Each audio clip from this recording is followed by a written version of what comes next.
Hey, what up, everybody? How you doing? My name is J.R. Davis. I am the managing editor for Black America Web, and I'm here to have a conversation with a young man that I've known for quite a while, and I've seen him grow into now a television host and journalist, and he's going to be hosting a very special show that I never thought I would see in this realm.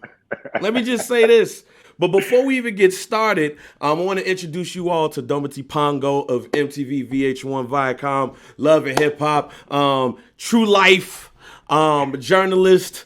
We'll find out what happened to you in life and all of that. Man. How you doing, G? What's going on, Jay? Well, actually, let me pause that. Let me make sure that I say it right because I got it in my notes. Akawaba? Did I Oh, say it right? Aquaba. Aquaba. Aquaba. Yeah, Madasi. Madasi Hey! time. That's what I'm talking about. Dometi is the host of Love and Hip Hop, Lineage to Legacy, and this show is important. And before I even say why it's important to me, it's the ancestry part. And Ancestry is special to me because I, through Ancestry.com, end up finding the biological fathers of my mother and my father. Just through by chance, the wife was like, yo, do this. We did it. And all of a sudden, it opened up a new set of family members. I have an auntie that I never knew that I had. My mother has a sister, and she ended up finding a father.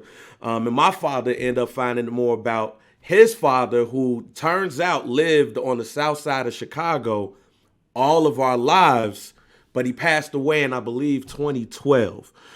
So just doing something like this opened up a lot of new stories and a lot of new family members for me. So when I saw this show and you were part of it, I was like, nah, I have to interview you to talk about this. So talk to me, man. How did this come about with the Love and Hip Hop franchise? Because this is not something that we expect. That is so powerful, your story too, because it highlights this thing that we kind of overlook. There is this immediacy, we don't even know sometimes just who our great grandparents are, let alone our ancestors. And so, it's like even before we get to Africa, those of us from Chicago who came there through the Great Migration, we need to just know about our relatives in Man. Mississippi. Because there's a story there too. So I'm glad that you highlighted that because there's so many elements of our lineage that are important. But this is the brainchild of Mona Scott Young, man. She it was so surreal when I got the call about what this pitch was, which is basically the Love and Hip Hop cast uses AfricanAncestry.com to get their DNA results to find out not only what country they're from, but what tribe they're from. And Dr. Gina Paige of AfricanAncestry.com walks them through the characteristics of their tribe, and they unpack not only the history of slavery, but how that ancestral history ties into who they are today. And then after they receive all of that knowledge, they go and get a tattoo inspired by what they've learned from the crew at Black Ink Crew. So Ceaser, Kat, and Krystal hit them up with some tattoos. And so it's a whole full circle thing. And I take them to dinner and I invite them out for a whole cultural celebration where they tell me everything they've learned. And we just kick it and celebrate the whole moment.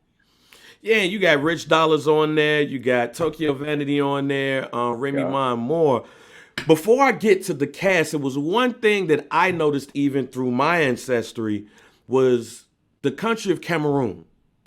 Yes. It Yeah. seems like when somebody black does anything ancestry wise, they have something. We all have something in common. It's the country of Cameroon. Why, in your opinion, from what you've seen from talking to Dr. Gina Paige, why the country of Cameroon in Africa is so significant with African Americans in the United States? That's a great question. So you may know this since 2016, this has been part of my life's work. I used to host group annual Meccas to Ghana, where I took Black Americans back to Africa with me. I've taken 70 people from 2016 through 2020 back home. In 2020, my man Linnell Harris got his DNA done and found out he was from Cameroon. And it kind of surprised him because we learned so much about Ghana, Nigeria. If you're in the States, those are usually the two countries where folks from Africa come from. Right. Well, some of the cultural historians told us that it was a lot of people had trekked from Cameroon through West Africa to ports of entry and then went from those ports Oh. out into the transatlantic slave trade. So a lot of that trade happened through Cameroon as well. Senegal, Cameroon, and Ghana and Senegal were those ports of entry for those slave ships, but a lot of them trekked from Cameroon and some of those other countries. Oh wow, Yeah. that's very interesting. That's something that, like, you get these tests and everybody has the same country, so finding that out is helpful in learning about your lineage. And Now, JR, what's crazy is go you'll ahead. start to see the facial characteristics of people from Cameroon too. And as you start doing this more and more, like the browner skin tones, and sometimes the shape of the nose, different features, you can kind of tell who might end up being from Cameroon and who might end up being from Nigeria or Ghana. So it's this real interesting thing. So I was gonna ask about that later, but I'll get into that now with talking about the cast members. Yeah. You had some who said that they knew from like their mother. I forgot who it was. I think it was Tokyo Vanity, but she said that her mom was African, so she knew a little bit. And I spent time in D.C. for about 6 years. The Ethiopian population over there is very heavy, so I've always seen people say they know who people are, where people are from, because they could look at their features. So Yeah. when you see these celebrities come in, and you being who you are, did you kind of guess where they were from? What did you have, like, let me try to figure this out for me, and then kind of like see where they're coming in, or you just came in just as open-minded as they did? I tried to guess. You know what I mean? I tried. Yeah. As a Ghanaian, as a first-gen Ghanaian, I think I got the eye. I've been Americanized so much that sometimes I don't always get it right. But I guess Remy Ma right. Her energy Okay. reminds me of people that I know. You know what I'm saying? So I guessed her correctly. And Papoose, once I found out where he was from, and I looked at the list of people who are noteworthy celebs who come from the same place, you start to see these creative characteristics. It was like really creative people. A lot of lyricists come from the same place Papoose comes from, which is What? wow. Like you would think that this was just, something that you learned growing up, hip hop that we come to love and all of these different things. So many elements of our personality are really part of our genetic makeup, low key. So tell the people just exactly that, because we're going to be sending this Yeah. to a lot of people. A lot of our sites have hip hop, and then we have Hip Hop History Month that's coming up along with Black Music Month. So we're actually going to be talking to more about stuff like this and how hip hop is universal. So to break down hip hop is universal, where is Papoose lineage from, and who are some of those people that he is in line with? Man, I don't want to give it away, man. I can't just give y'all the whole show. But I will say, there's a really dope interview of Michael K. Williams, who, Okay. rest in peace to Michael K. Williams, Yes. where he did his DNA and he had a really sobering conversation. I believe his ancestry dated back to Sierra Leone, if I'm not Ooh. mistaken. And if I'm not mistaken, I think Black Thought of the Roots is also Sierra Leonean. I And believe so too. yeah, and they started to have this conversation about, like, he was talking about his complexion and where all of those things come from that he's inspired by. Michael K was such a deep brother that the conversation he was having about that and the way he reflected on it mirrored very much what Papoose was saying on air and even behind the scene. Like once we stopped rolling, Pap would just take me to the side and say, "Yo, you talked a little bit about being from Ghana, but did you ever feel growing up in Chicago, did you still feel connected to the culture?" And we had like a deep side conversation about, I kind of had that struggle where sometimes I didn't feel African enough because I don't speak my language fluently. But sometimes I don't feel Black American enough because I don't play spades. You know what I'm saying? So it was like, I don't eat greens. yeah, it was these things I that hate watermelon. you, yeah. Oh wow, you don't eat greens? I don't eat greens, fam. I don't eat watermelon. I hate cabbage. My family thinks I'm a little bit Mexican, but I'm not. So it's like these different idiosyncrasies that you find are really actually just fun to talk about and kind of arbitrary. But as you dig, I started going back to Ghana myself because Okay. I wanted to reconnect with my cousins on a more deep level. Like being Ghanaian was such a deep part of my identity. I mean, you see like the African mask that I got in Yeah. my crib, like this is just my natural thing. But then I kind of felt like, wait a minute, what if I go back to Africa as an adult and I'm uncomfortable? Right. What if I'm so Americanized that it doesn't really vibe with me the way I thought it would?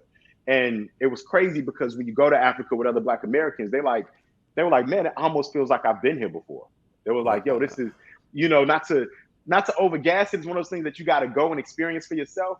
But I promise you, more often than not, folks are like, there's a sense of familiarity that I feel here. Even though my ancestry says I'm from Cameroon, even on Ghanaian soil, I feel like, yo, this is me, So that was always interesting to me, man.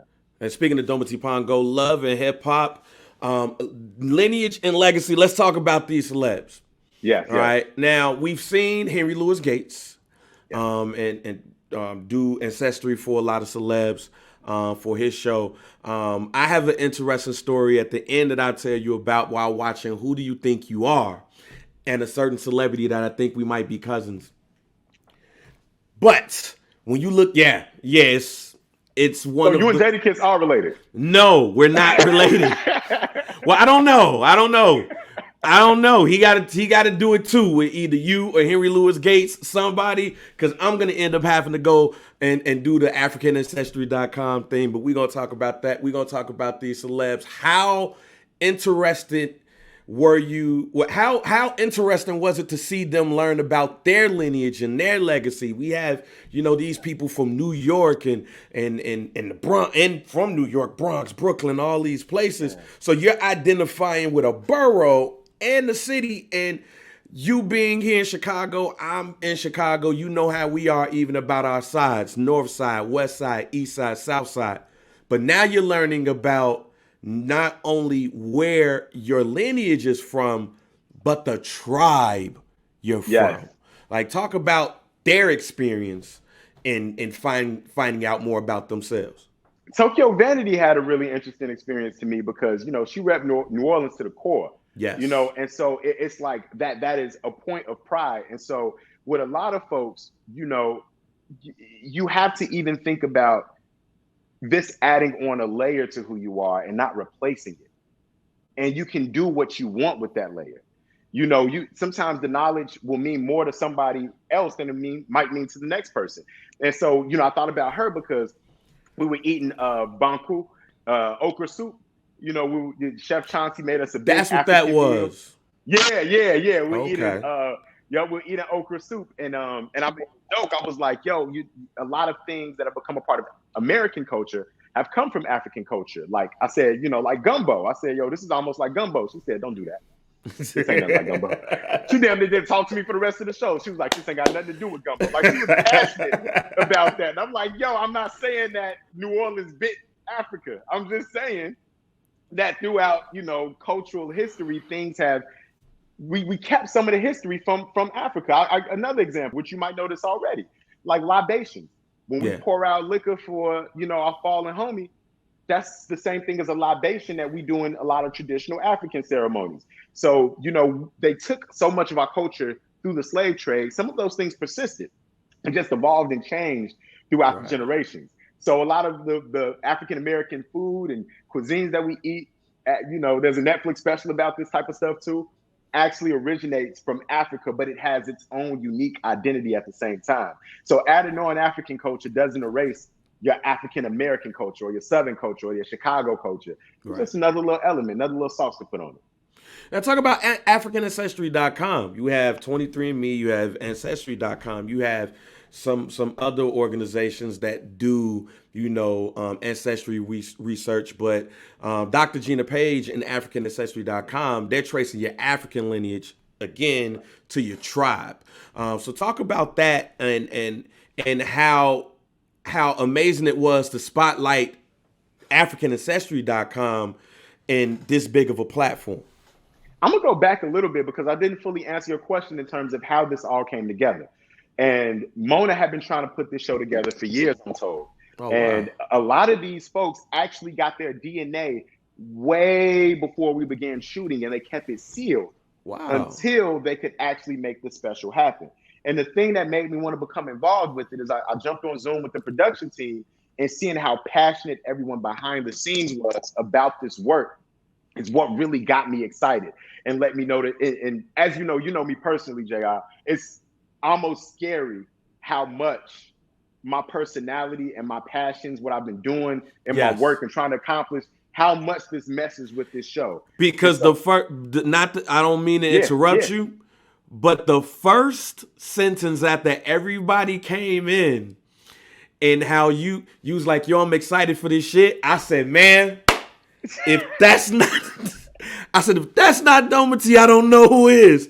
And you're right. Like some of you, like it meshes with you so much, but carry on. Yeah. And so it was, and so the important thing for me was we have this view of Africa as some people think Africa is a country. You know what I mean? Some people don't even know that this continent has so many different countries and dialects within it. You know, when we started this interview, we started off speaking Tree. Akwaba means welcome. My people are Ewe. So, you know, Wezo is how we would say welcome in Ewe. And so even in Ghana, you know, sometimes folks don't know that there are so many different languages and so many different cultures and stuff like that. And you knew enough to know that I speak Tree too. And so with this show and AfricanAncestry.com, getting back to Gina, what Gina's doing, they're getting directly to the tribe and the cultural dialect specifically that each person is from. And then they bless each cast member with a name from that place. And, you know, that name is chosen by people who are, you know, by cultural historians who know different elements of a country, know about the person's personality and pick something that they felt would fit the person. And I thought that was so important because a lot of times Africa is sanitized so much so that people don't even talk about the nuances in language and dance and culture in South Africa versus West Africa and all those different things. And so we just scratched the surface in these 2 episodes, but you do get a feel that there are so many differences between these different countries.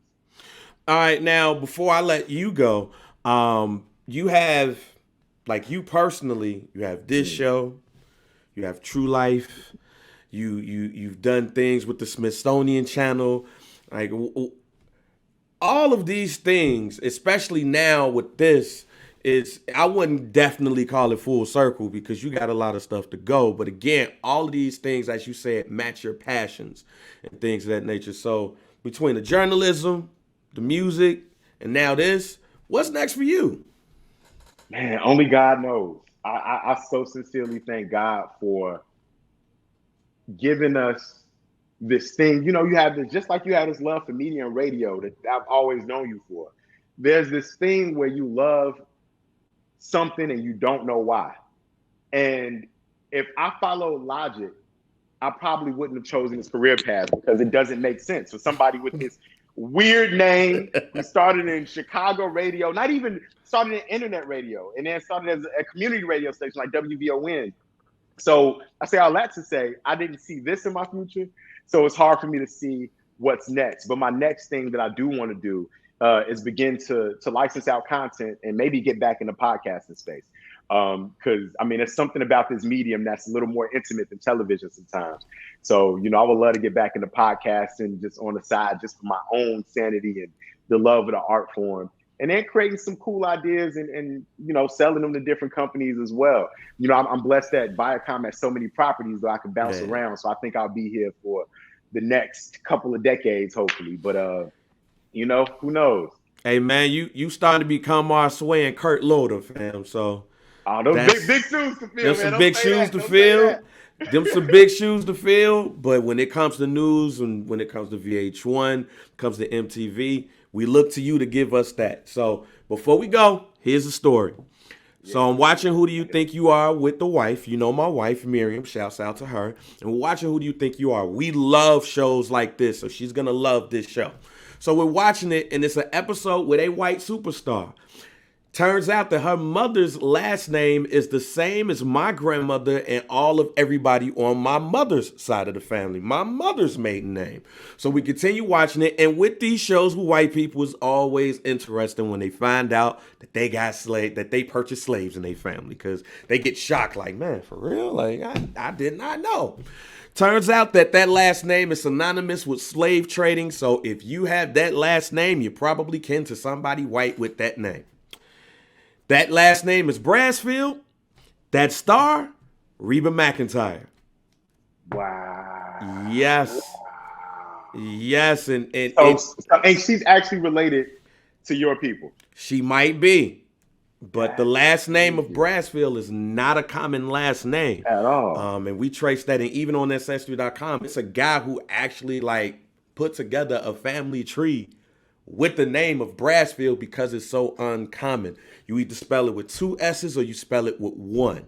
But either way it go, it's connected. And through looking up my lineage, I end up finding what could possibly be the second great grandfather of my mother, whose name was William Brassfield, and his wife's name was Florence Brassfield, and my grandmother's name, who I never met because she passed when I was 2 months old, her name was Florence. So Can you bless us with this real quick before I let you, not to flip it back on you, no, but go ahead. I ain't talked to you in a minute, bro. Yeah. What did it do for you to learn all of these things about where you from? It was more about my mother. Well, it was more about the women at first because the wife wanted me to do it. But then when by chance found family members and us being black, slavery, and just things just happen in life. Like we tend to have kids in some cases move away or just not be a part of their lives. So when I found my mother's biological sister, and then from there, her biological father, and he ended up flying from Atlanta because he's, I think, 83 years old now. He flew from Atlanta with a couple of other sisters and brothers, and they met. And then my mother ended up going to San Francisco to meet her biological brother. So she ended up finding out she's the oldest girl, and they have one more. My biological grandfather played basketball at I forgot what college in Tennessee, but they was like one of the highest scoring teams in NCAA at that time. You start finding out things. It was more sad for my father because while we're in Chicago, his father's staying on 79th and Vincennes, and we don't know. And then when all of this happens, that's when we find this out. But my aunt, my great aunt, shouts out to my auntie Dolores, me and her had a random conversation because she found out what I was doing, and she pressed me on finding out more about the lineage and the legacy of the family. So that drove me to keep going.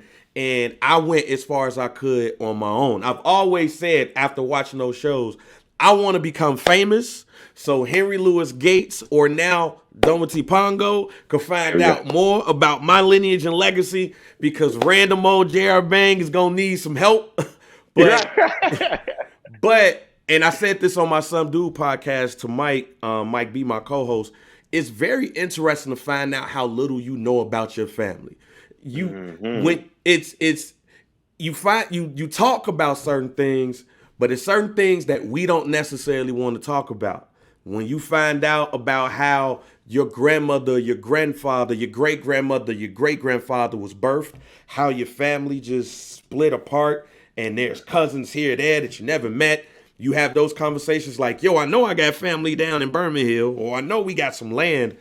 Those things are, white people don't really have those conversations. They don't.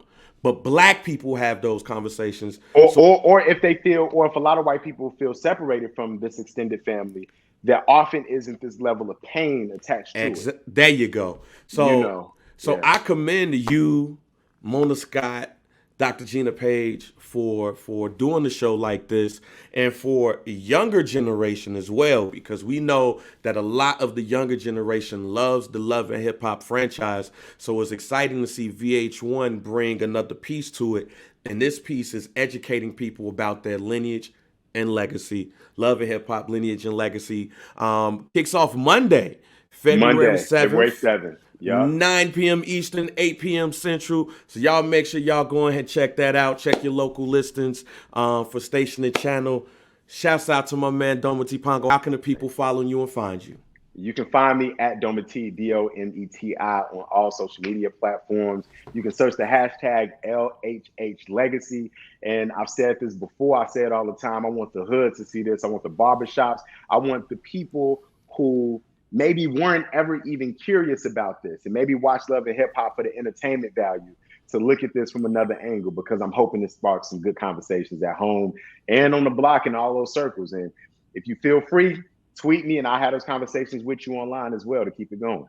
All right, my man. So signing off, everybody make sure you check out Black America Web. I am your managing editor, J.R. Bang Davis, signing off.